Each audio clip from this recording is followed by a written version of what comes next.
So hello mga Choy.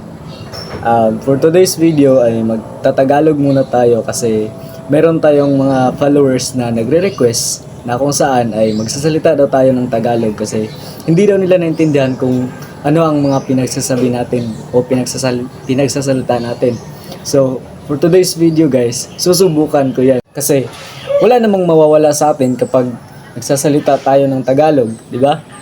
So, sa video na ito ay tuturuan ko kayo kung paano nyo makikita ang mga violations nyo sa Facebook.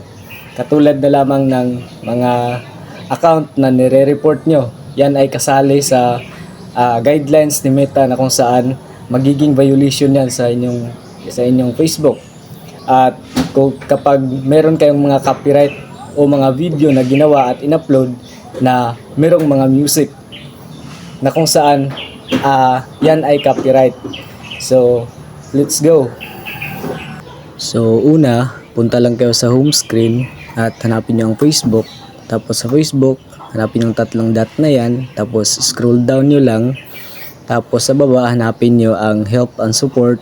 And then, after support inbox, then makikita nyo ang report about others and your alerts. So, click nyo yung report about others. Diyan nyo makikita kung meron ba kayong nire-report. Tapos, click na yung your alert. Diyan nyo makikita ang mga violation nyo.